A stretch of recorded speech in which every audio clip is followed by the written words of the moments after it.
sure. But there's a question about the whether or not we'll finish the book. Okay, so answer to that is obviously most likely we won't finish the whole book, but that's not really that important, because what is more important is whatever we are finishing, and whatever we are covering, that you master that thoroughly.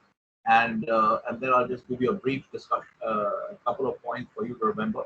It's not just for explaining my own conduct, but it's also for your own benchmarking. So ST is short term, LT is long term. Okay. Let me just write a few things which we talk about as goals. Actually, it is not really short-term goals. It's nomenclature can be improved, but I think you'll understand what I'm saying. It's only meant for your shorthand, as a shorthand guide for you to refer to. So everything I do, so you have to understand where I'm coming from, and that will also help you to understand what your focus needs to be. So what is the faculty focus? What is my particular focus in teaching you this course, or any other electives? If I had taught you, I would have had the same focus. So everything I teach you is driven by two goals, two ideas that I have, two objectives that I have. One is that the short-term goals for the students is to secure a good job at placement. Okay. So that's I'm calling it a short-term goal. So these are all subjective, what is a good job and all that, but I think you can generally get the idea. So the point is, what is actually, it's not really a short-term goal. It's really a goal, your goals as you pursue the program, as you apply yourself to the material in the program, my course, other courses. As you apply yourself, you have certain objectives in your mind. You should have some goals in your mind. And some of those goals will be sort of attained in the short term, or the benefits from the efforts you put in will accrue to you in the short term. So that's why I'm calling. So the nomenclature can be improved, but I'm not going to waste time on it right now. You understand what I mean. Okay, you're looking for some short-term benefits, and that is obviously the first target is securing a good job at placement. Okay, but this will come to you within about the next 12 to 15 months. You'll know what happened here. Now, the long-term benefits is actually to sort of, this is mainly from the faculty's point of view, or you can read it the other way also from the student's point of view. Lay a comprehensive and let's say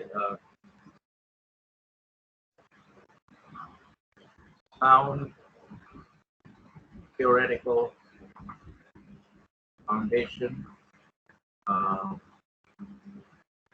both domain and general. Okay, domain is in this case your finance student. So in finance, you must have this comprehensive and sound theoretical foundation, both domain and also in other areas of business in general. So sound comprehensive and sound theoretical foundation, domain and general. So the objective here is to excel in excel obviously long term. Okay, in let me write there from the faculty's point of view. Okay, so this English can be improved, but I'm just writing whatever comes to mind right now. Okay, so my goal is to lay a comprehensive and sound theoretical foundation. So in my case, I'm only talking domain, not so much general, and to enable students to excel, to enable students to excel long term, okay, over the long term, that is, okay, in their corporate careers. Okay. So here I'm assuming that you don't do any, even if you don't do any further studies, I should be able to lay a comprehensive sound theoretical foundation. So these are the two goals. Okay, so everything I teach you is driven by these are the goals that I have, that I must give the students enough training to secure a good job at placement, and also I must lay a comprehensive and sound theoretical foundation. Why is this very important? This is important because a lot of times we use wrong nomenclature when we talk about theory versus practical and all that. Actually, everything is pretty much theory. Most of it is theory. Yeah, I might have told you that even if you're assembling a computer, it's all theory. It only comes to practical when you tell your, let's say, your assistant just put this screw into this particular slot. That becomes like a motor skill because you told him what to do.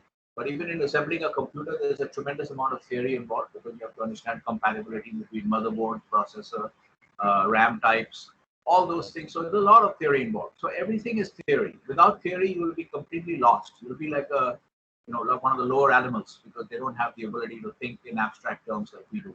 So without everything in the world is all about theory. So your theoretical foundations have to be very good. Conceptual clarity, when I'm talking about conceptual clarity, this is where you have to be very, very strong in theory so that then you're able to apply that theory in the real world to real life situations. Okay, so everything is driven by that. So that's why you see when I do this book with you, I could have just done the book and not given any of these inputs, let's say, which I have given you from my side. Okay? Like this book, I need not have told you about this. I need not have told you about leverage multiples or the entire discussion we had on valuation models, how to conceptually think about valuation models. Everything is the same. All this is driven by this number 2 goal, actually, largely, that this kind of discussion is more about this. Okay, so I'm trying to achieve both ends, both goals. So that's basically, this is an explanation. This is really an explanation if you're ever wondering why I'm teaching you what I'm teaching you. Try to map it against these two objectives. So this is what is driving my selection of topics and the things that I discussed with you. And this should also give you a good, if you understand why I'm doing what I'm doing, you will also get a good benchmark for yourself. I mean, you should also be, you can also use these two goals, but you will have to write it differently because I've written it from my point of view. But you understand what is being meant here. Okay, so if you keep these goals, if you're focused on your goals and you try to drive yourself with goals, it'll help you to be much more productive, okay, rather than just wasting your time generally, having fun, this, that. I mean, this is not the time for having fun anymore. You're in a serious situation. You need to get a good job of placement as a first objective. So you need to get focused, goal focused, and drive yourself accordingly. Okay, so that's just an explanation for why I'm doing what I'm doing, and it also helps you to understand a framework that you might want to use for your own, to guide your own activities. Right, let's go down to where we are here.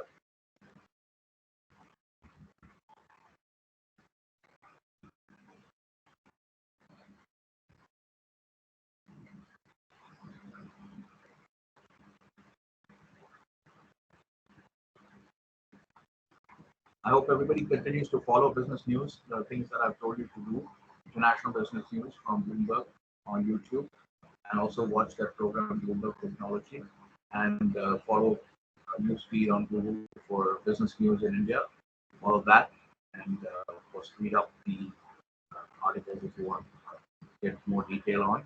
So please, and then watch CNBC TV 18 or some other, even if you want to eat ET Now or something. Just watch that at least an hour or two a day so that you have a sense of what's going on in India. A solid understanding of Indian business news and a solid understanding of the international business perspective. Don't try to get that from Indian sources. Get it from Bloomberg on YouTube and also Bloomberg Technology. Okay, so where are we now? We are at 19. Last class was on 114. Okay. So that's where we ended. Is that right? Yeah. We ended on the systematic investment plan, explaining that that is the dollar cost averaging is the same as the systematic investment plan. All right. Yeah. Let's start from here now. So let me just take this is on page 16.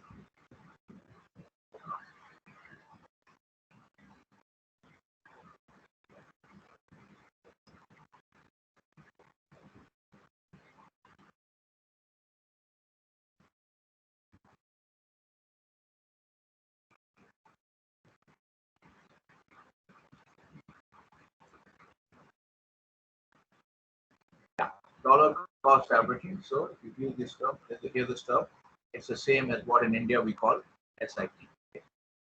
And I've told you the business model of the brokerage houses, right? Why they require you to do this, why they want you to follow this kind of thing, because they get regular commissions, irrespective of whether or not you make a profit. So you have to understand that that's also a bit of the whole compensation, the structure itself is involves some element of conflict of interest because the broker is making money even if the customer is not making money.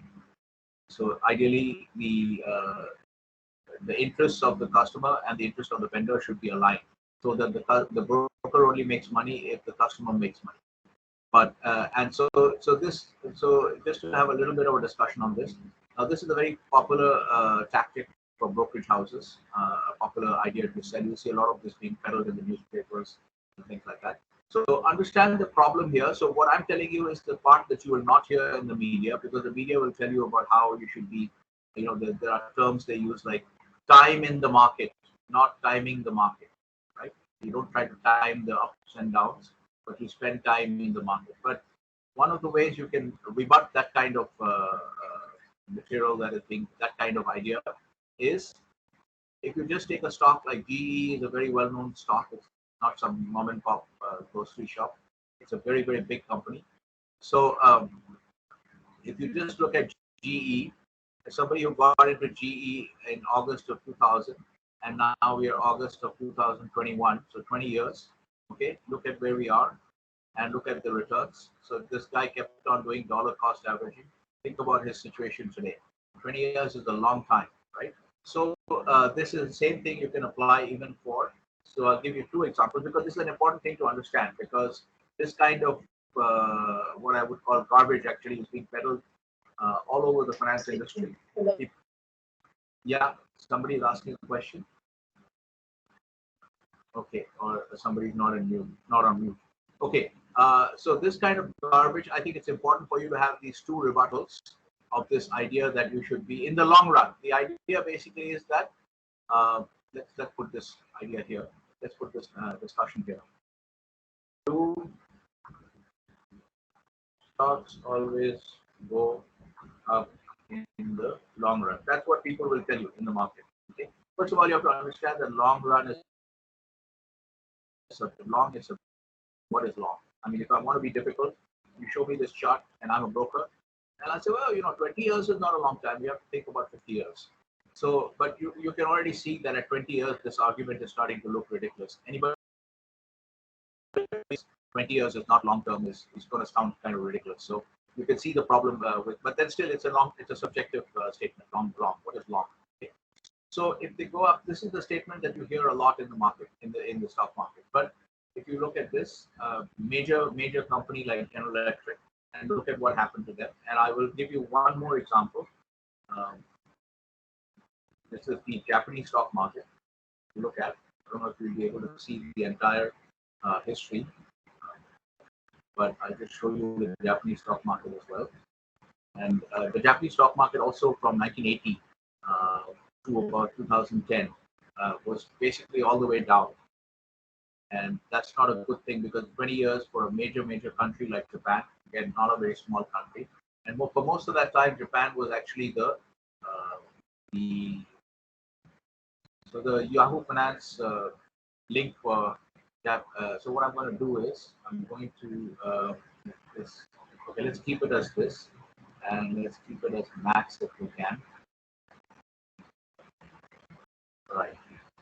Max, and lower it a little bit. I'll try to load this. So this is also something which is part of your economic history lesson. You should be aware of all these things that have happened in the past. Okay, so let's look at. So this is the ticker for when you're using Yahoo Finance. All the indices are with a caret. So if you want to go for Nifty, it's caret Nifty. If you caret Nifty, something else will come up. Okay. So all the indices, because the K225 is an index. Like the BSE, it's very similar to the BSE Sensex because it's not value weighted. So let's do max on Nikkei and see how much data these guys have. Oh, they don't have that. Oh, they do actually. So you can see here where we are here. The 80s. Okay, so we have to get this down. Nothing happening here.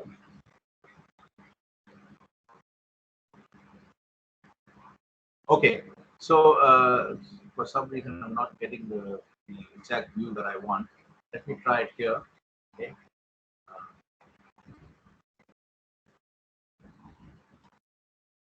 K225. Okay. how much data these guys have. That's the important part. If you all, yeah, well, there you can see it.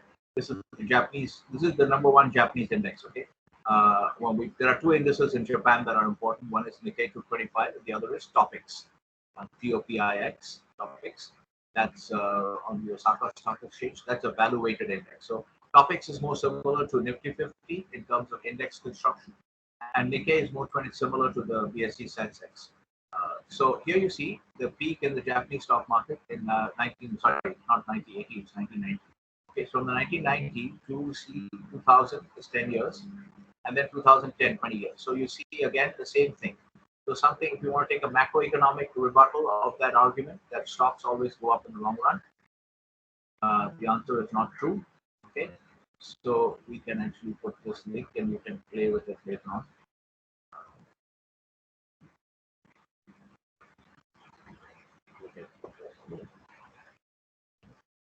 So that's the link to the Nikkei on the Yahoo Finance website.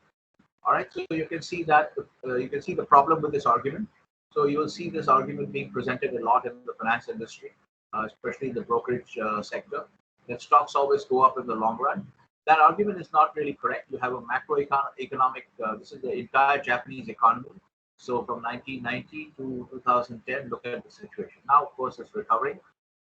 But so what if you got stuck in this period? Okay, so what if you did your SIP or dollar cost averaging in this period? That's a hell of a long period. It's 20 years, and you're not making much. So the stocks don't always go up in the long run. These are very general statements, and you should be wary of these kind of statements. Okay, these are not very solid or well thought through kind of statements. So this is, I just wanted to give you, this is part of your learning of economic history, of study of economic history, which you need to do. You see, remember the book itself, it says you need to study the charts, you need to be aware of what has happened in the past, and then play accordingly. So that's why I thought I'd give you this information about the Japanese stock market as well. All right, now let's go on to the next idea we want to discuss from page 16. It's also a very important idea which will require some discussion. Okay, here we are on page 16. So after talking about the dollar cost averaging, he's talking about, he makes a lot of important statements being made here, very strong statements which we need to discuss in more detail. So once again, you can see speculators versus investors. Okay, he's making this distinction, but actually it's not possible to make a very solid distinction between the two. Not like we make a distinction between money markets and bond markets. Those are very specific distinctions because you require initial maturity more than 1 year. You require a coupon. So those are very specific distinctions. This one is not a specific distinction, okay? But he makes it anyway. A lot of times people make distinctions which are not very precise, and sometimes that can be a problem. So let's look at this. Speculators, so which is what if book is not addressed to speculators, it's not meant for those who trade in the market. So it's basically saying the speculators trade in the market, and most of these people are guided by charts or other largely mechanical means of determining the right moments to buy and sell. Okay. So now there are many problems here. The statement, although this is considered an investment classic, he's making there are many wrong statements here actually, reflect a misunderstanding of what technical analysis is. So here you see that there are many statements. Notice this. So first of all, he's making a distinction between speculators and investors. And speculators, he's saying, they trade in the market and mostly guided by charts, okay, or other largely mechanical means, etc. And so he's saying basically, let's put it this way. What is he saying? Again, so let's talk about this. This is actually the second point that we're making. Okay, so he's saying that speculators trade, okay,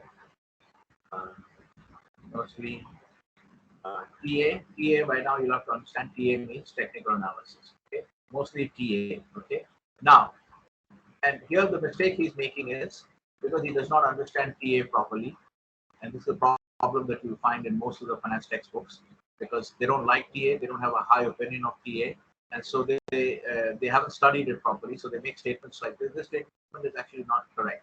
Okay, it's a totally wrong statement. That Technical analysis means that one should buy because the stock or market has gone up, and one should sell because it has declined. Okay, what he's been describing here is that we need to make in this, we are actually making this important distinction between, let's call this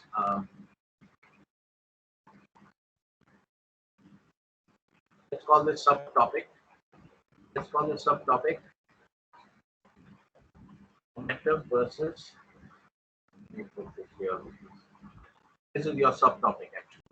The topic is really, subtopic is momentum versus mean reversion. We're taking off for this one. Very important thing to understand. And that's why I need to annotate the book, other than just reading the, just explaining some terms in the book. This is a clear mistake. Okay, this gives you a wrong impression about technical analysis. This needs to be clarified. So the topic that we have taken for this discussion is actually momentum versus mean reversion. Now, what does that mean?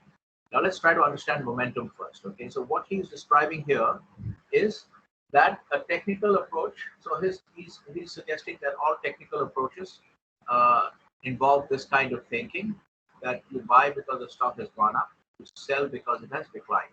Okay, so if you apply this, what would be momentum? So he's actually talking about momentum. So let's just establish this. He's talking about the momentum approach to investing. Okay. Momentum investing, or the momentum approach to investing. Okay, let's call this so mostly TA, and all, this is where you're making a mistake. All TA is or involves momentum investing. So we should actually, these are the critical terms: momentum and mean reversion. And there are two other terms also that go with that.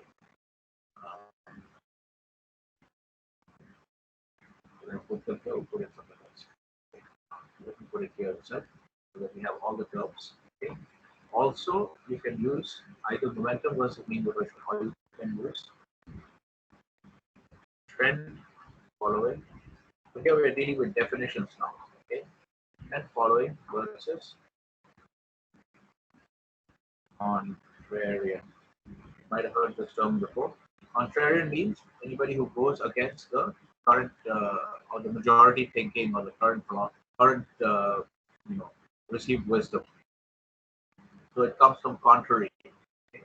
Trend following versus contrarian. So these are important terms that you need to know in finance, and you should be able to understand clearly exactly what they mean. Momentum is the same as trend following. Okay, these two are the same, and these two are the same. Mean reversion or contrarian are the same. So so the mistake that he makes here, what Graham is doing, what Graham is saying is actually that speculators are people who trade, and traders mostly use PA, and all PA involves momentum investing. Now, this statement is not correct, okay, because there are many TA approaches. In fact, the majority of TA indicators are actually based on a mean reversion approach. So all TA involves momentum investing. So this statement is totally wrong. Okay? So what we would say is our statement is wrong. Important to understand. Okay, so I'll explain to you why it's wrong. First, let me explain to you what is momentum and mean reversion, and then you'll understand the second one. So the same terms. Okay, so let's look at momentum, and let's see once again his definition. Buy because the stock has gone up, and sell because it has declined. So the logic here in the momentum philosophy, the belief, you have to look at, for any philosophy that you look at, you have to always look at. Please understand this lecture. This discussion is proceeding in a very lecture kind of mode. Okay, but you have to interrupt and ask me questions the moment you don't understand something. Okay? If I keep on asking you questions, I could make it more interactive, but it will slow us down. And so I will ask questions a little bit later, hopefully. But if you have any questions that applies all the time, anytime you have a question, your duty is to pay attention and ask questions as soon as you don't understand anything. Okay. So what is the momentum approach? Is that what the market has gone up, one should buy because the stock has gone up, and sell because it is declined. So for any approach that you study, you should always try to understand what are the underlying assumptions of this approach, right? So here, what are the underlying assumptions of the momentum philosophy that will help you to understand the philosophy? The underlying assumptions is that the market will tend to, like in the case of the Nikkei now, we've forgotten all this bad history. Now, you see here what has happened. It has started to go up from here now. So in this case, we would assume if we are using the momentum approach, we would assume that it will now continue to go up. Okay? A better example is if we look at a stock like, say, Microsoft, which has done very well. Okay, now look at this stock. Now this is a classic example of a momentum play. So it's gone up so much that we can't even see much detail here. I need to zoom in. There you see. So a momentum investor's approach to Microsoft. Obviously, as you can understand, that the let's look at also the idea of it. So when you first look at any stock, right? So suppose I've asked you to track Microsoft and trade in Microsoft, and whatever you want to do, you want to buy, you want to sell, whatever you want to do. I've asked you to trade in Microsoft.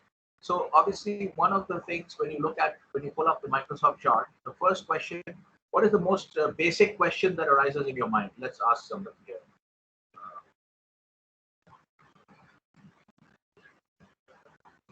What is the most basic question that arises? Sir, what does a company do?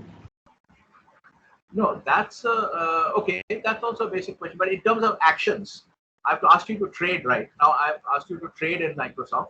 So within that narrow scope now, you have to trade now. You're already on, your clock is ticking. I've Sir, told you we to will trade look in at Microsoft. whether the stock is in upward direction or downward direction, the RSI levels. Okay, good. Okay, so I'll just say. So what Aditya is saying is, okay, Aditya also has a point. Sir, Yeah. Ankit So Arora. okay, Ankit Arora, yes. But Aditya had raised his hand for something. Yes, Aditya, are you able to speak? Sir I am saying that ये 2017 से 2021 तक बढ़ रहा है तो उसमें पैसे लगा दो. No, you have to speak in English. You can't go to your interview and speak in Hindi. So I was saying that it's like it's raising from 2017 and still yet it's raising. So why can't we just put the money in it? Okay, so fine. So similar responses from both Ankit and Aditya. So the idea is basically, obviously, the most basic confusion that you will have when I've asked you to trade in Microsoft is, should I buy or should I sell?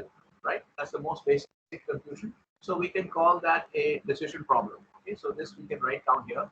Decision problems are very important to focus on in investing. So you can actually say that we can also write this statement. Sorry. These are actually philosophical approaches, so we would call them philosophies. Okay. These philosophies relate to the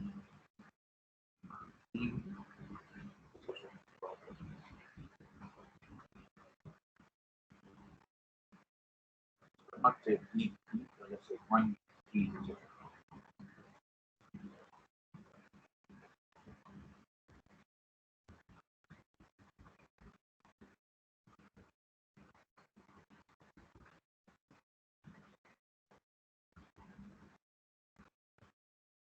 Okay.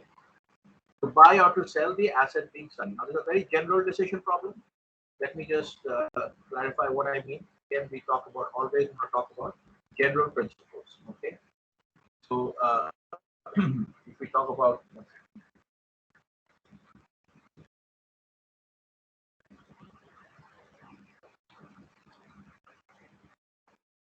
so let's look at Winbiz. So as I said, now we said these philosophies relate momentum mean reversion.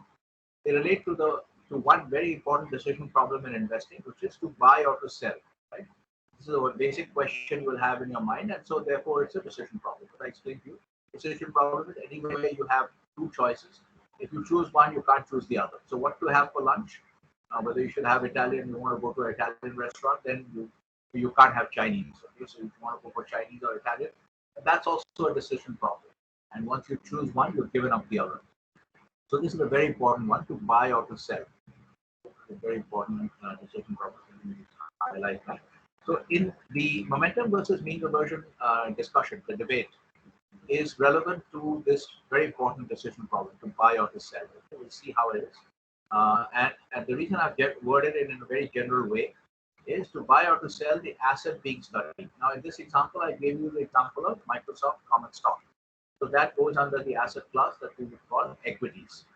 But let's look at some other asset classes. If we go into futures, we had a look at this kind of. See here, now these are individual equities are not shown here, but equity indices are shown, like Dow, the S&P, Nasdaq 100, yeah, the Nikkei 225. You can see. Okay, so these are equities, equity indices, and then you have commodities, various commodities, ethanol, coffee, orange juice, all these commodities. Then you have some fixed income securities, bond markets, treasury note, the U.S. Treasury securities. Okay? So these are actually, they come from the asset class that we would call debt. They called it bonds here, but actually it should be called debt. It's more general. So debt, you've got equities here, you've got debt here, you've got commodities all the way down here. Energy, soft, metal, grains, all the way here. First, all these 4 rows are commodities. Okay? Now, all different kinds of commodities. And then you got currencies. So this decision problem can arise anywhere. So if I give you this, okay, this is actually just to make your life easier. This is how many dollars per euro. Okay, it's showing you. So the euro in this chart, you can see the euro is declining against the dollar. Now we are in the asset class that we would call currencies. I've taken you from Microsoft, which is an equities, it's an individual stock. I've taken you from there into euros, okay, which is currencies.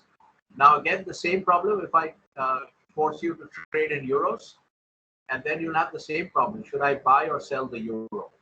Okay, and if you're selling the euro, that means you're buying the dollar. And in this case, and if you're buying the euro, means you're selling the dollar. In this case, what you see is that the euro is going down for the last 3 months against the dollar. Okay, because each euro is buying fewer and fewer dollars. Okay, so you can have the same problem, exactly the same decision problem which Ankit and Aditya talked about. The same problem will apply here also. Should I buy or sell the euro?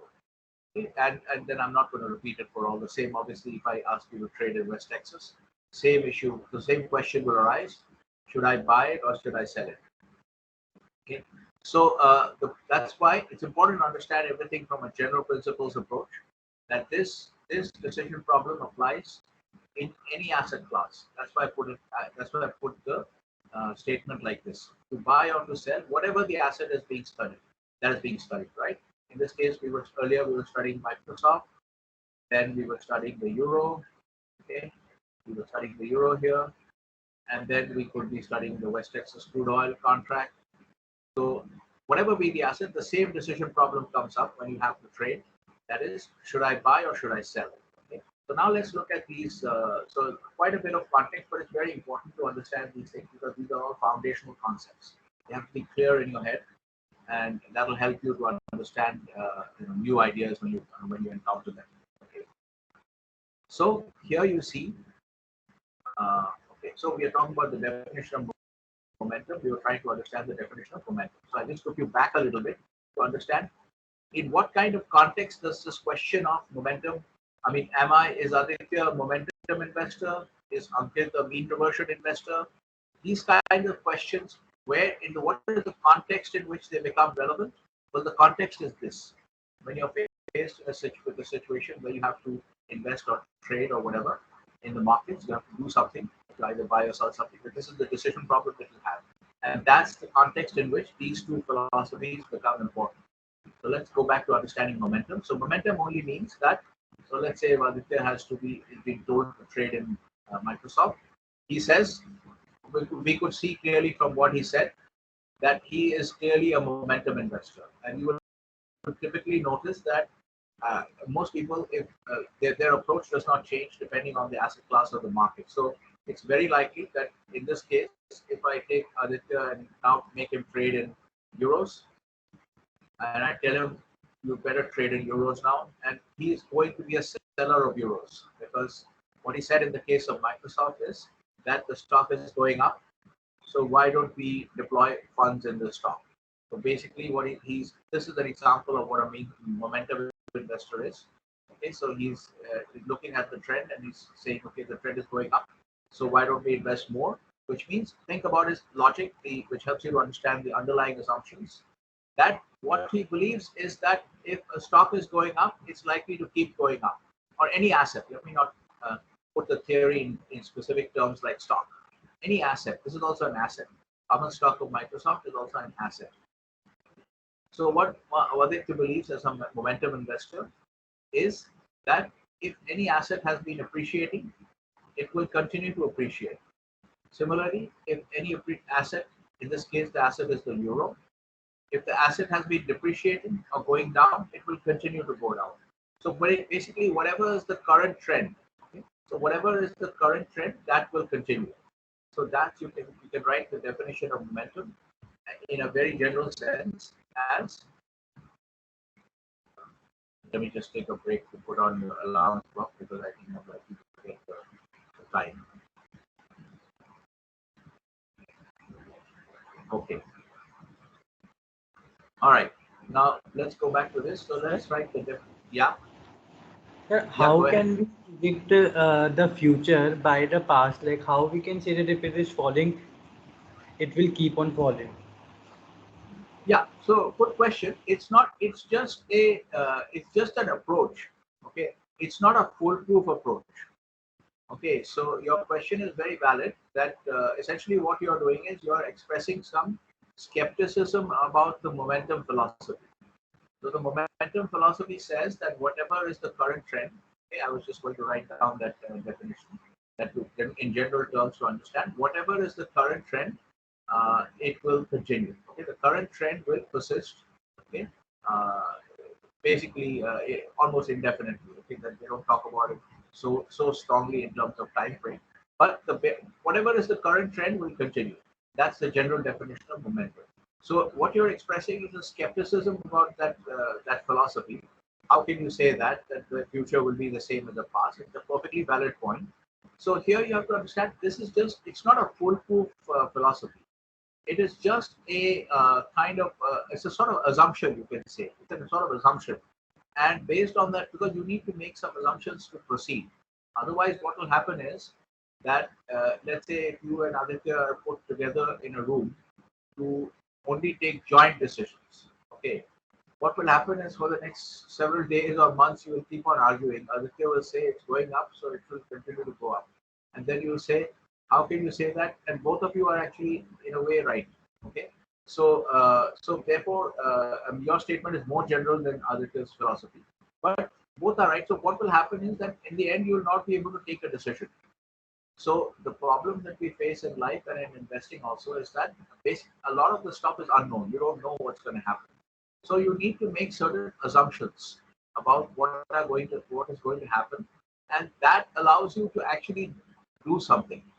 Otherwise, what will happen is you will be stuck and you will not be able to take a decision. You will not be able to buy or sell.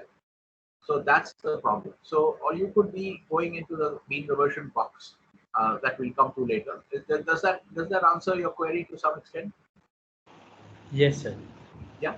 So it's a valid point, absolutely valid point. So, but what this momentum philosophy is kind of an assumption about how market prices behave, and if you buy that assumption or if you believe that assumption, it gives you an opportunity to, it gives you the ability to decisively make a trade. In this case, Aditya is confidently able to enter a long position. Okay, so you have to see that so you should be able to do this. That when you see this kind of abstraction and backing out the person's assumptions from his actions.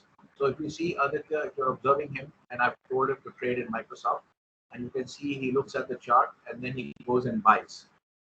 So if he's buying, obviously you have to assume that he wants to, obviously like everybody wants to make money. So that means he thinks the stock is going to go up, which means his underlying philosophy is that because it has been going up in the past, it will continue to go up. Okay?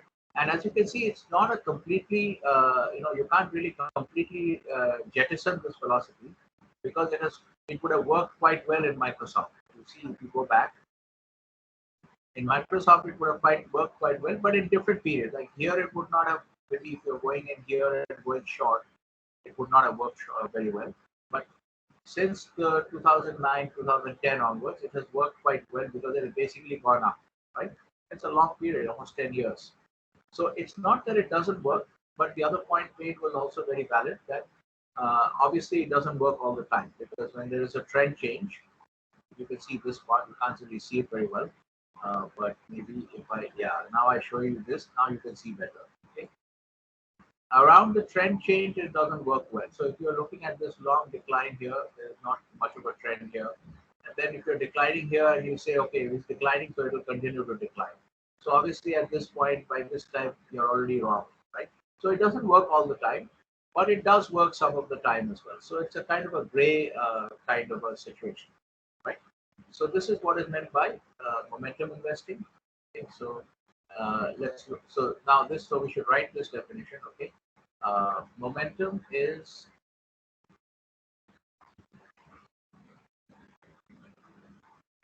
so let's write it in terms of underlying assumptions. Okay.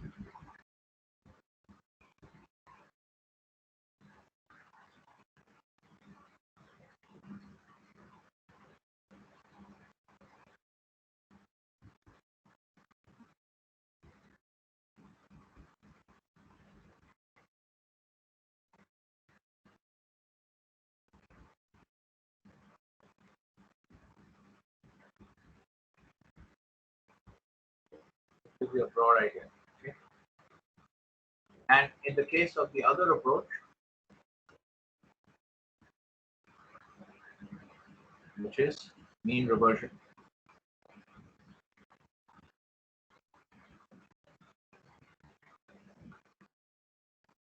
Okay.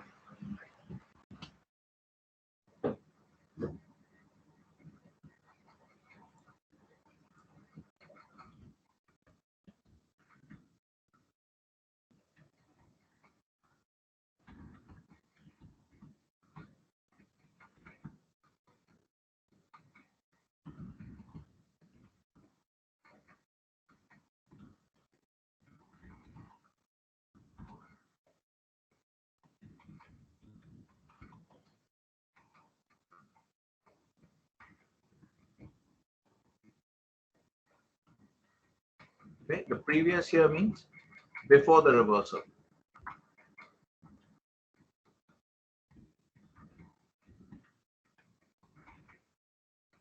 You understand why it's called mean reversion. Okay, so the definition of mean reversion, I'm just giving you the language first before I show it to you on a chart. The current trend will not persist, but will reverse. Okay, and so you can say these are the keywords. If you want to remember, these are the current, we can just keep it from. Recent trend will persist. Recent will reverse. And in addition, okay, it will start to retrace the previous pre-reversal path, which means, let's say what it means in the case. Now let's go back to our favorite stock. Okay, let's look at GE. Now this is a classic value investing stock, but we have to see what the ratios are for GE. We'll have to figure out. So it will take some put it in ticker.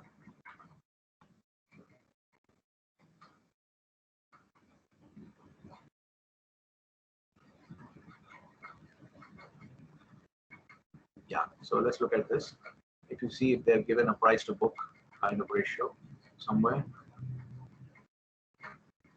Yeah, the price to book is still quite high. Okay, so normally in value investing, we don't buy stocks which have such high price to book. Price to cash, yeah, okay.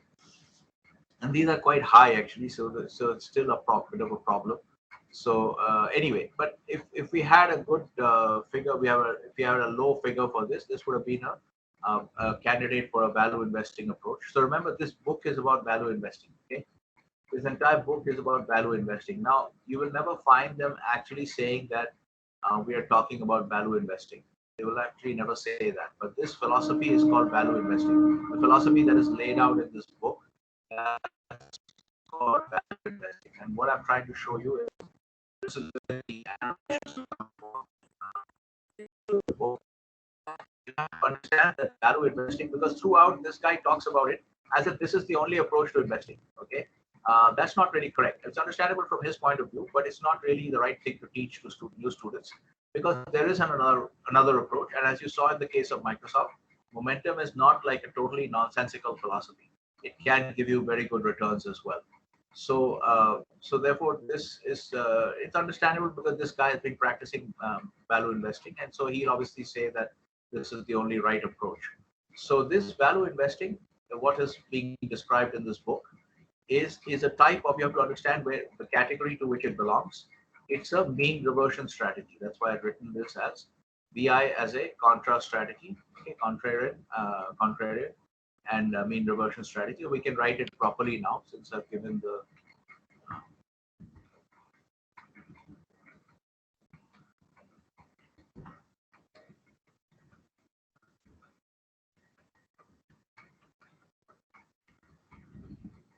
okay, since I've already discussed it, I don't have to write this anymore. Okay, VI is value investing. Okay, right.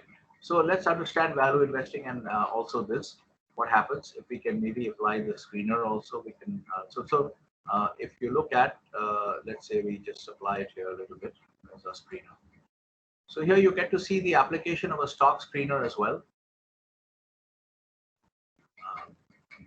Okay, let me do one thing. Let me just quickly look at some kind of market cap filter. Okay, so stock screener is nothing but a filter. Okay, so understand it may look very confusing. What am I doing here? It's very simple. I mean, it's exactly like I come into the WIPS campus, I see 6,000 students, I get very confused. So I say, okay, first let me cut out all the students with glasses. Okay, so I put this here. All the students with glasses are cut out and put into another box. So now it's a little bit simpler for me. Now I say, okay, again, within that category of all students with glasses and not wearing glasses, now let's further divide between boys and girls. So I'll go here. Maybe this is boys, or this is maybe gender. Okay, so I'll write all boys only. Okay, so now I'm looking at only those boys who are not wearing glasses. Okay, then further I want to say, okay, I want to see only the PGDM students. Then this will be a filter for PGDM students. So this I'll add this. Then now I'm only looking at male PGDM students who are not wearing glasses. Okay, then further I say, now give me those students who have come from a BCom background. So I'll add another one here.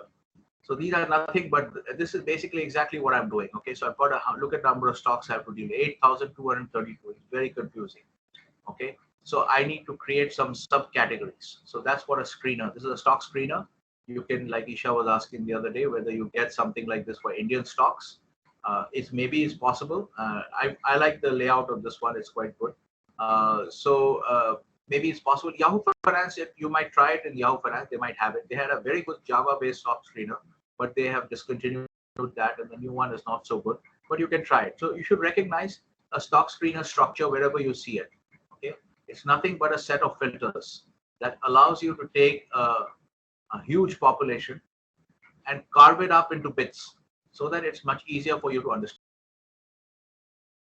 Okay, that's all it is. Anybody has any confusion about the stock screener idea? We'll show you more, but you have some sense of what's going on. Anybody has any questions about the stock screener? Let me do something more, and then you see. Okay, so I'm trying to apply value investing. So exchange, I'm okay with anything. I want to have some kind of basic cutoff. I don't want all these little companies. So let me have okay, let me look at sort of mid cap. Okay, let me look at mid cap stocks, 2 billion. So mid cap is defined as, these are not universal definitions. Okay, in this particular stock screener for this particular stock software, their definition of mid cap is 2 billion to 10 billion. Now, if you go to Money Control, maybe there's a different stock screener there. Their definition of mid cap may be different, even if you convert to rupees. So understand, this is basically software specific. Okay, now you see the advantage from 8,200 just by saying show me only mid cap stocks, like show me only the students without glasses. Now this has come down from 8,200 to 1,200 stocks. Okay, 1,300 stocks. Now earnings date I'm not concerned about. Dividend yield, I would like to have a high dividend yield. Let me look at a high dividend yield. Let me see what I get. Over 10% is maybe too much. Let's see let's try over 8%. How much do I get? Okay, see, I'm down to 21 stocks now. You see that? Mid-cap stocks with a dividend yield of over 8%. Okay, now I've used a new concept, which I was going to discuss much later. Dividend yield. Somewhere further down. Yeah, at page 36, I was going to discuss dividend yield. But since we have come to this concept now, I'm going to check on it now. Okay, let's ask, who should we ask? Let's ask Malika. What is dividend yield? So, dividend yield is dividend. There's background noise actually, Malika. Yeah, dividend yield is, what is it? Dividend yield is the rate that is charged. Charged to whom? I hope you're not going to charge me anything for asking this question. So, charge to whom? Okay, Kirit has put up his hand. Let's ask Kirit. What is dividend yield? So dividend yield is a dividend per share upon the price of a share, market price of the share. Okay, good, very good, excellent. So general principle is dividend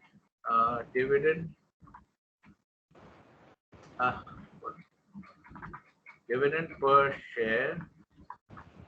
Okay, let's put it in the formula form. Dividend per share divided by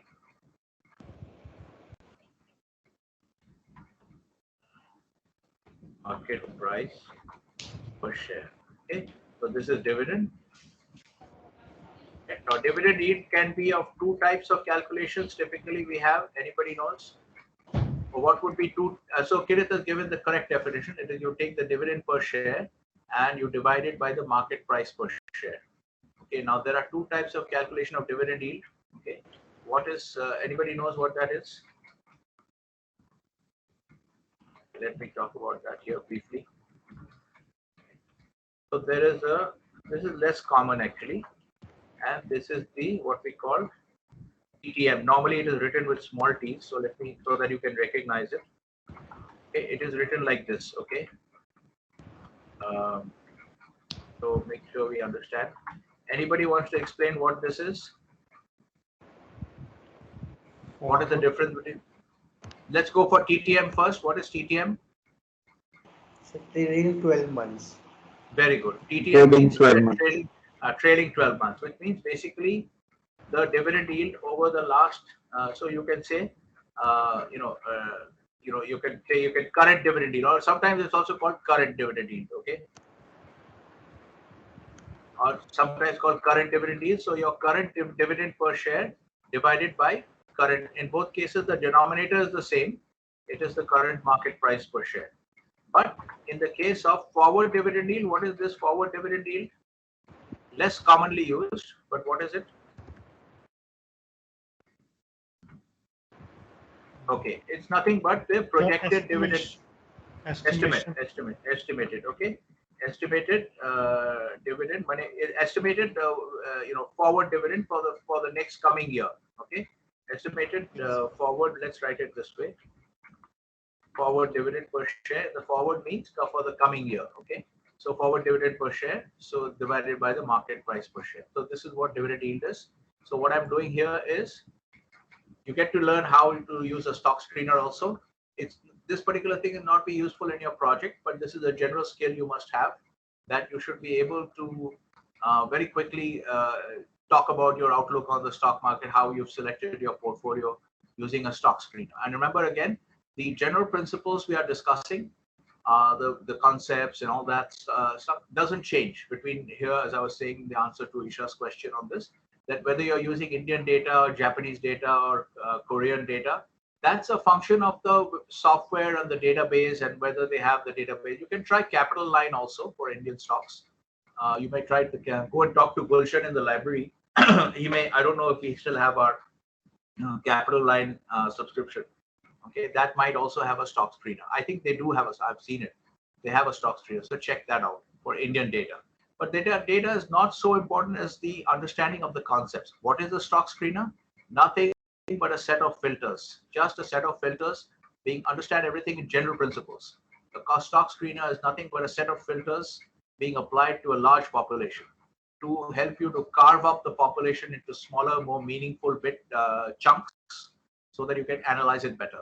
So I want stocks with a higher than 8% dividend yield. Okay. So current dividend per share divided by market price per share should be more than 0.08. Okay. Right. Now let's look at these. So I have these stocks. Now I may go into fundamental criteria as a value investor. So we are spending a little bit of time on this, but that's okay. It's a useful activity. All right. What do I do as a value investor? Really, what I want to look at is sum of the price to book. I want a low price to book and a low price to cash also. Okay. You can take low PE also as another. So let's have further, but we are already down to 21 stocks. So let's have a PE under, let's not make it too restrictive. Okay. So markets, S&P P is normally around 15, 16. So see, that's already down to 15 stocks. If I take a PE under this, then I'll just add P because I'm now getting the size number of stocks is getting quite small. Okay. So price to book, I definitely want under 1. Okay. Now we are down to only 8 stocks. Okay, now let's look at some of these stocks. These are all, let's look at AR. This is actually from, I didn't put a condition of US companies only. So let's look at the first one, AGNC, and how we would apply value investing and why it's a mean reversion approach. Okay, let's look at AGNC. I got a bunch of stocks. Now I'm looking at the chart. Okay. Now, right. Okay. So what I would say here is that now this stock looks like it's not a very, it doesn't have a long trading history. So it's not exactly the kind of stock you would want to get into it. But I'm just giving an example. Okay. So I did a screen and I found some stocks which are trading low, less than 1 price to book and under 15 price to earnings. I can put a price to cash filter also. Okay, if I want to, but I don't want to do that right now. It will become too small a universe. So I just take one of the stocks from here and I look at it and I see that, okay, it's been coming down since 2013, right? So if you look at why now, if I want to invest in this, because I say that, okay, it's price to book. This analysis is quite shallow, of course. You have to do deeper analysis, but I'm trying to explain to you. So I'm doing a shortcut analysis. Okay, so I say, okay, its price to book is low. It's quite low, below 1. So let me buy this stock. And so here I'm acting as a value investor. I'm acting as a contrarian or mean reversion investor. And what does this mean? If I buy it here, okay, I'll be a buyer here. And so obviously my philosophy is that obviously I'm buying a stock. I want to make money. That means it's going to go up. So the underlying assumption is that when a stock has been coming down, as you can see in the general definition, we'll go back up after having defined dividend yield. Yeah. The recent trend will reverse and start to retrace the previous path, okay, the declining path we saw in AGNC. So that's the assumption. So if I buy it as a value investor, I'm following a mean reversion strategy. In mean reversion, we believe that the recent trend is going to reverse. Okay. And why do we call it mean reversion? Because if you look at this chart, what is the average price likely to be? Somewhere around 25, 26, something like that. That maybe 25 or something, the average price. Okay, it's certainly not what it is now, right? That if you look at 16, the average price on this chart, if you look at the data you have, it's not 16, it's more like something like 25. Okay, so that's the mean price. Okay, so it's called mean reversion because it will revert to the mean. That's the philosophy. Okay, it will revert, the current trend will reverse and it will revert to the mean, towards the mean, and it may overshoot a little bit also. So that's why it's called mean reversion. So understand the term, why it's called mean reversion. Reversion to the mean. Mean reversion comes from reversion to the mean. So this trend, the current trend will reverse and it will retrace the path of the decline and revert to the mean. Is this clear to everyone? Why it's called mean reversion? Right? This whole idea of mean reversion. So this can be applied So the idea is to understand that value investing, if you see the philosophy that he will lay out in this book, it is mostly it is basically a mean reversion philosophy. You have to understand that value investing is a species of a mean reversion investment philosophies. It's just like a contract is a species of agreement. So similarly, value investing is a species of mean reversion strategy. Okay? So a species of the larger universe of mean reversion strategies. So there could be other mean reversion strategies. In fact, in technicals also, we have, if you remember that, who was it? I think Aditya or somebody, Ankit was mentioning about RSI, right? If you look at, in technical analysis also, why this book is wrong when it says that all technical approaches are momentum based. That's not correct actually.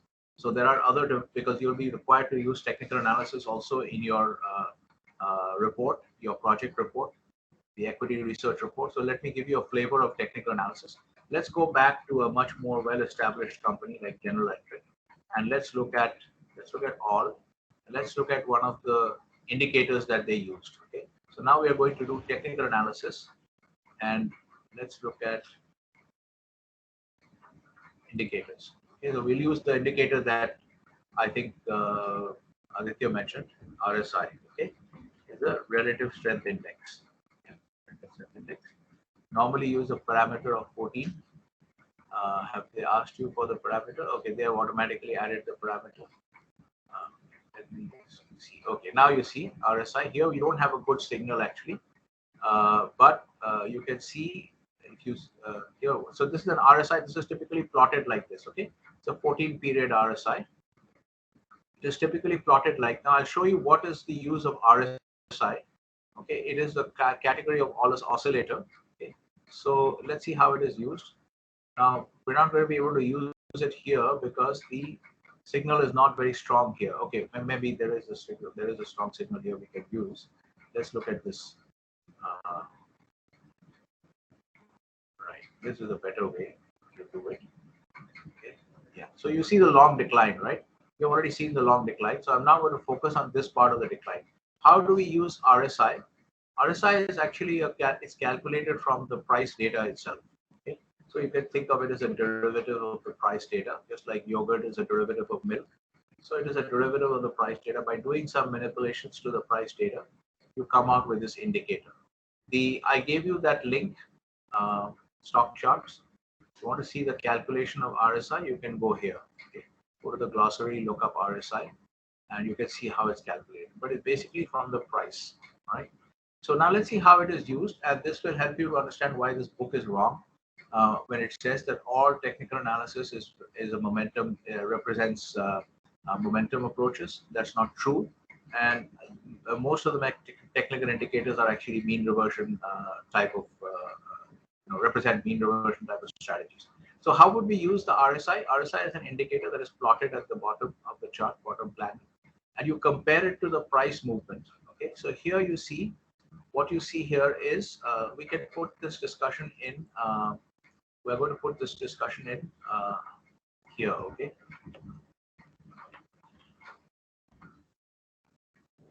In the question Q&A section, because it's not so directly connected to the book. Okay, RSI. Okay, this is what is called a species of these terms oscillators. Okay. Many technical indicators are known as oscillators. RSI, contract, is a species of agreement. Okay, RSI is a species of oscillator. Okay, or actually it should be oscillator. Okay, oscillator here. Now, what is this? Why is it called an oscillator? Because this indicator, if you notice, it oscillates between two levels. Okay, like a fan, oscillating fan, swings between two extremes. It oscillates, goes down, goes up, goes down, but it never goes like Microsoft in one direction for so long. Okay, it is oscillating. That's why these are all called oscillators. There are many other indicators behave like this. How do you use the oscillator? You use it this way. Okay, so we'll put this discussion here. RSI is a species of oscillator. Okay, and you can get the details. I think I won't write too much here. Okay, there is. I'll just write some keywords. If you don't understand it, overbought and oversold, and try to understand, try to do some reading and understand this. I don't have time to explain all this now, but you try to do some reading, and if you don't understand, then you ask me and then I'll explain. Okay, overbought and oversold, that's one. And then the other thing is bearish versus bullish divergences. Okay, so typically when we use any oscillator, we use these concepts, overbought and oversold, and we use the concept of bearish versus bullish divergences. Okay, so you have bearish divergence and bullish divergence. So let just give you a flavor of how an RSI is used. So you have GE, which you know has been going down, but you're actually a mean reversion investor. So you're not inclined to sell GE. And so what you do is use an RSI type of any other oscillator, and you look for overbought, oversold, readings, and bearish divergences, bullish divergences following those readings. In this case, you want to look for bullish because you're a mean reversion investor. So what you do is, okay, it's been going down for such a long time. Maybe we can bring in some more data. You can still see the difference. Okay. We'll just make it this part. Okay, so it looks like it's just going down straight. Okay, now you see this is going down, and you are not inclined to sell. You're a mean reversion investor, so you want to buy. So what you do is you set up the RSI. You see that the RSI, when it goes to these levels, it's oversold. At the lower bound or below the lower bound, it's near the lower bound, it's actually oversold. And what is the bullish divergence here? You see what is meant by divergence. Divergence means going in two different directions, which means two things are going in two different directions. Okay, so the price, what are the two things? The indicator and the price. So when we say bullish divergence or bearish divergence, the word divergence is referring to the different behavior of the price versus the oscillator, whatever be the oscillator. In this case, it's RSI. So, and why is there a divergence? Okay, because you see what is happening here. The price, you look at this low and see where the oscillator is, where the price is making this low. Now you look at this low. This price low is lower than this low. Okay, so we say the price is making lower lows, but the oscillator is making higher lows. Can you see this? That this oscillator low is actually lower. So this one is higher than this one.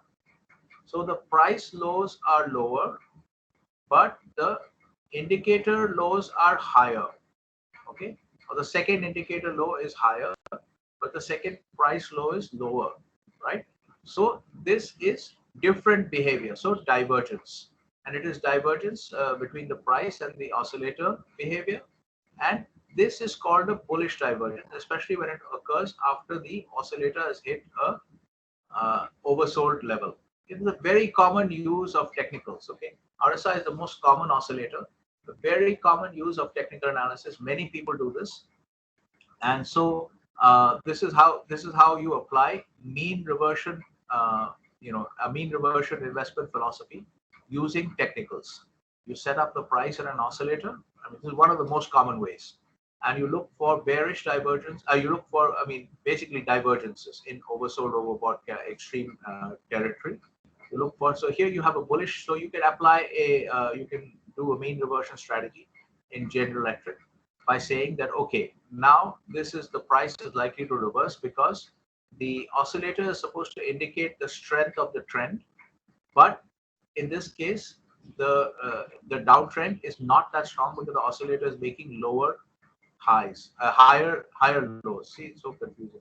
Higher lows, lower highs. So the oscillator is making higher lows while the price is making lower lows. There's a bullish divergence. This is called a bullish divergence because after this you expect the price to go up. You expect the price to reverse.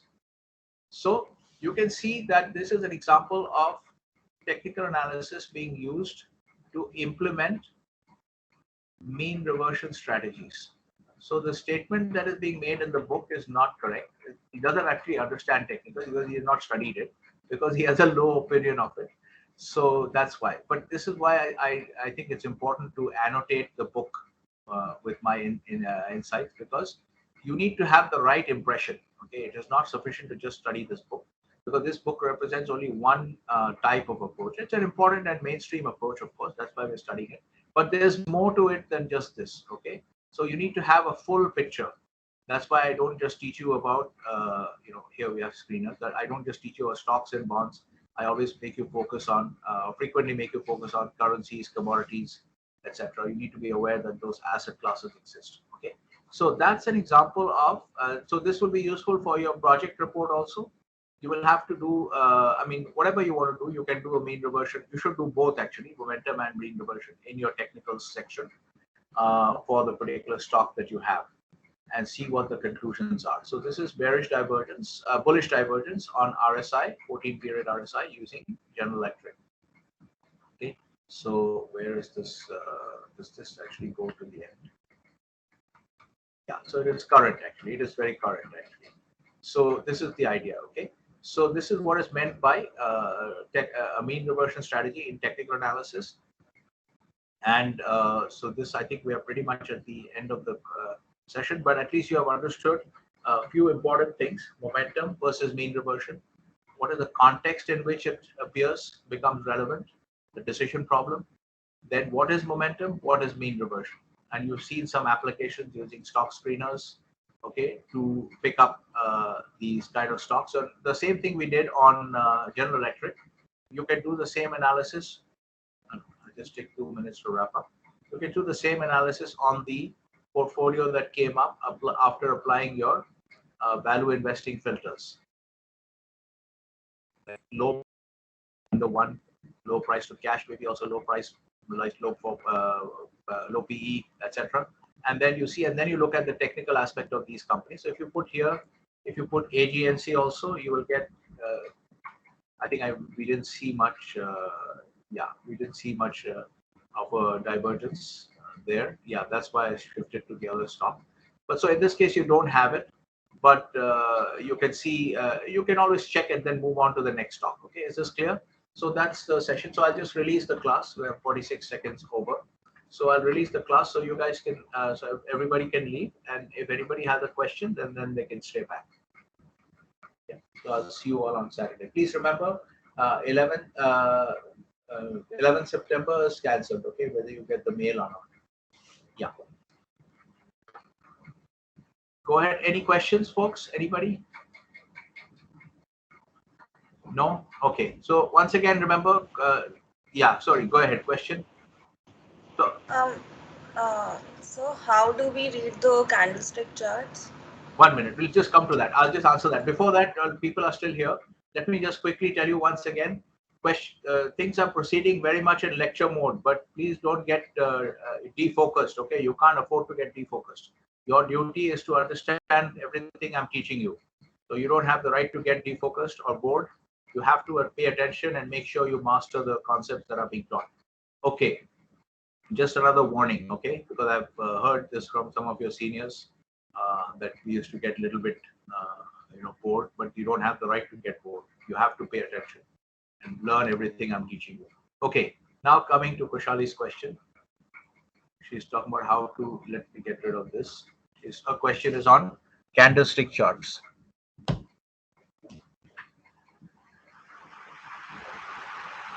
Remove that. So let's take more mainstream stock. Maybe let's take Disney. So we have to apply candlestick. First, we have to make sure that the display is in candle. You can have many types of displays, right? So you have to check that you could have line or bar chart or whatever. So bars. So let's look at candlestick charts. Okay, so our display is set to candlestick. So let's look at a very short period. Otherwise, we will not. We can't see the detail. 3 months is also long. Yeah, now we should be able to see the detail.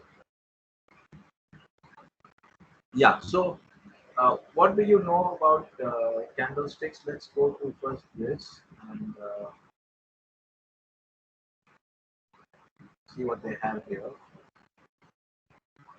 So that, I just refer the.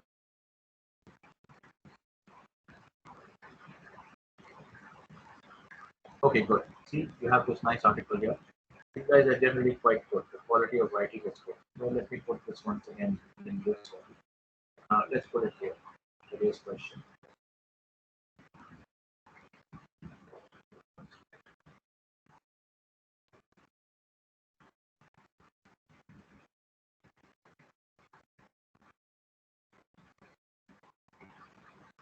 Right? Okay. So let's look at candlesticks. Yeah. So Kushali, what is your question? I mean, how much do you know? I mean, are you talking about starting from the basics, or are you talking about you know how the basic structure is of candlesticks? Kind of have an idea about it that the bottom of the candle is the closing price or the opening price, and the top is. Yeah. Okay. So your the knowledge level is still pretty introductory or basic level, right? Yes, sir. Okay. Okay. Fine. So let's start from the basics then. So the first thing you have to understand is that this here. First thing you have to understand is the structure of the candlestick. If you look at this, okay, now you can see there are two colors, and you can see that there is a body, and then you can see the wicks. These are called the wicks. Okay, so you can see that the body size is varying actually. The wicks are also varying. So this now we'll see what that means. Okay, so and you see there are two colors. You can see that there is a body and a wick. You can see that the size of the body is not constant. So let's see what it means here. You can see now.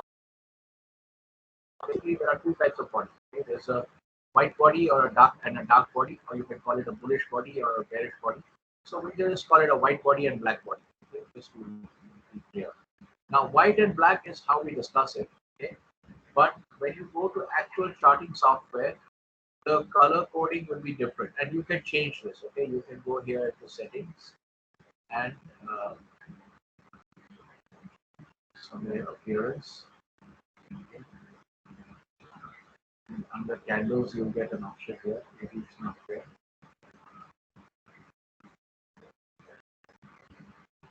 Yeah, body borders. Your body is the option is. I have made it green and yellow. Okay. So you can make it whatever you want. You can make it obviously again because I want a black background. So the point to understand is that the color is a function of the user and the software. So if you go to Yummy Finance and you go to candle charts, yeah, the chart type, go to candle, their color scheme is different, and they may not even give you a option to change the color scheme. Their color scheme is green and red. It's more sensible because green is bullish and red is bearish. Okay. So and they may not have an option to change it. You might be able to change it through settings, but I doubt that in the case of this software. So that's the first thing to understand, that we talk about white body and black body in general terms, but what is actually showing as white or black may show as some other colors in the particular software, depending on the software that you're using. Okay? These are all web-based applications. These are all different pieces of software. One piece of software is one piece of software, and so on and so forth. So this, depending on the software, the color scheme might change. You have to figure it out. Okay, which is the color for black and which is the color for white. That you have to figure out. Okay, now let's understand white and black and basic structure of the body. So this is the real body, and you have these two shadows. Okay, these are called the wicks of the candle. So now you see that you can figure it out. Why do you have a white body? You have a white body when? Can you tell me, Tushari? When will you have a white body, and what is the logic for having a white body or a black body? So, is it related to the price, like when the closing price is higher? Higher than what? The opening price.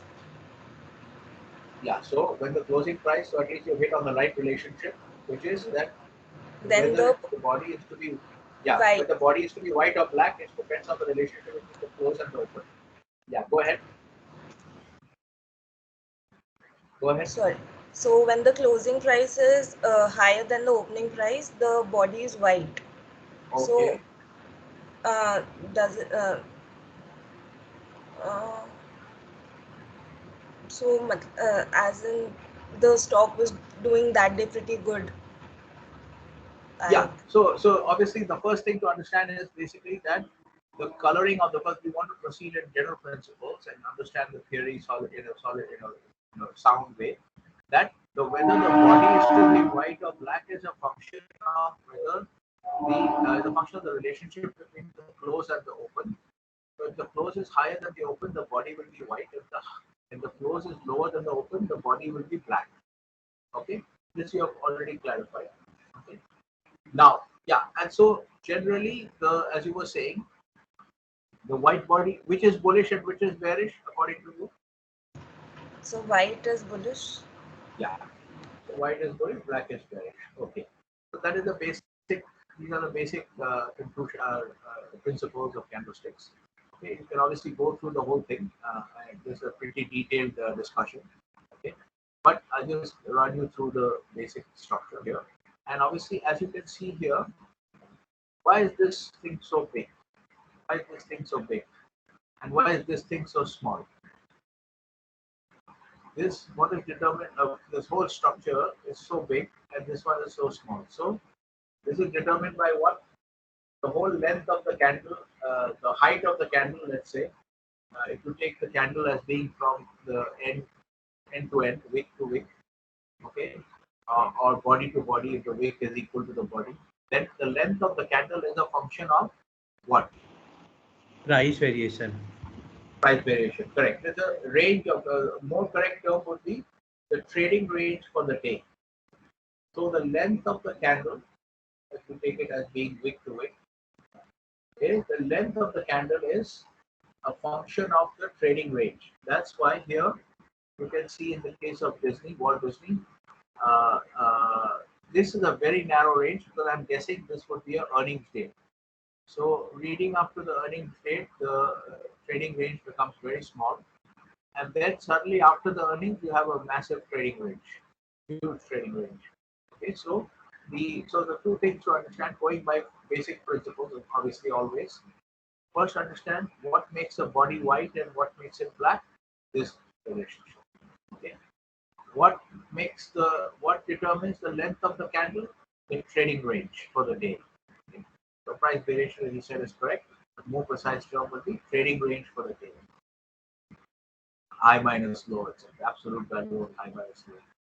So, no need for absolute. High minus low is the trading range for the day. Okay, so that's your basic principles. Okay.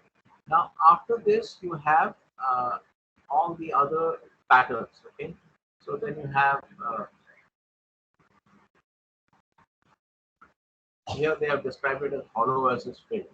So we can call it the white body and black body. They have called it hollow and filled. You have to understand the difference in nomenclature. And then there are all kinds of patterns. Okay? All kinds of patterns. Okay? You can see all these kinds of readings. Okay? Now you have all these interpretations of, like you have this kind of thing where you can see the wick is the same as the so in this case, what happened in general terms? How will you describe it in the white Marubozu? These are all various terms. Okay, we can this would be an endless. If you get there are many such terms like this, so you should read this and try to get familiar with it. And then if you don't understand something, you can ask me again. But just to test here, what is this white Marubozu? Let's ask somebody else. Let's ask Sanchit. What can we conclude from this? What can we conclude from this? So we conclude the bullish. And, White is bullish. And what happened in today's trading? If this is the chart for today's trading, what happened? So the close price is higher than the open price. The close is higher than the open. Can we say something more? We can say that, sir, the price at the time of opening of the market, suppose it is 50, and when the closing time arrives, it is 80. So the difference between 50 to 80, it shows the length of the candlestick. That's fine. But what I was looking, the answer I was looking for is that from the white Marubozu, you can tell, you can deduce one more piece of important information, that the market open. Notice there is no wick here. What is the wick? Wick is low and high. Okay, there is no wick here, which means the market opened at the lowest price of the day. Which means the market opening is the lowest price of the day. Why is this considered bullish? You try to understand the market logic, the trading logic, because the market opened. Now you see no wick, which means wick is equal to the high-low boundaries. So the market opened at the. This is how you read. Now coming back to Kushali's general question, how do you read candlestick charts? This is how. So once you're clear about the fundamentals, that's why I spent some time on the fundamentals. Once you're clear about the fundamentals, then you start applying your knowledge. This is why I keep saying theory is very important. You do not have the right to get bored. You have to be attentive and pick up everything I'm teaching you. Okay, because that's where that's your theoretical foundation. This is why you understand the theory. Now you apply this. Okay, wick is high and low. Okay, wick is always high and low. So there is no wick here. That means that the market opened. The market opened at, which means the lowest price of the day itself was the market open. So the market opened and immediately started rising. Or basically all the price variation from there was upward. And it kept on rising and rising, and then it kept on rising until the close. And the close was at the highest price of the day. Is this clear? Now you understand, Sanchit, what I was looking for. Yeah. Anyway. Yes, sir. So, yes, sir. Yeah. Yeah. So this is what I mean by what information can you extract from this candle? Okay, that the market opened at the lowest price of the day, went up and closed at the highest price of the day. That's why this is considered very bullish, because there is so much demand that the market just opens and starts rising, and then the demand stays into the end of the closing session, into the trading session. This is clear now? Kushali, you're also following? Yes, sir. Yes. Yeah. So this is how you're going to interpret the. So what you have to do in order to apply candlesticks is, again, you have to put in a lot of effort. This is a good guide actually. These guys generally write good stuff, because on the internet, there's a lot of garbage. I don't want you to read all kinds of stuff on the internet. That's why I select the sites for you, which you should read, which are good. Okay? So you can read this. I think this is a fairly lengthy section. Some basic.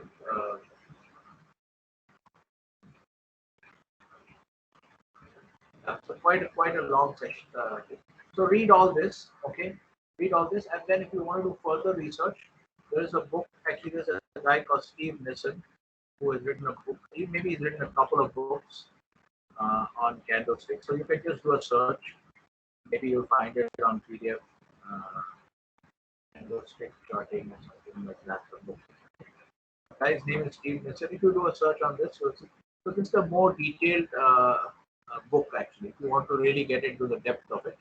Okay, that's basically it. So this is like a Japanese equivalent of pattern analysis, and the other pattern analysis book which I can give you. I think I'll discuss that with you later when I do the project.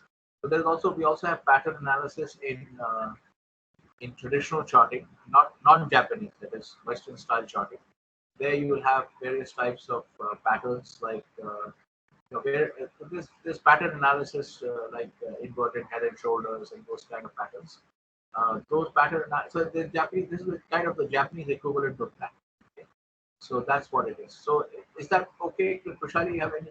Because you have to read more before you generate more questions. Yes, sir. Thank you. Yeah.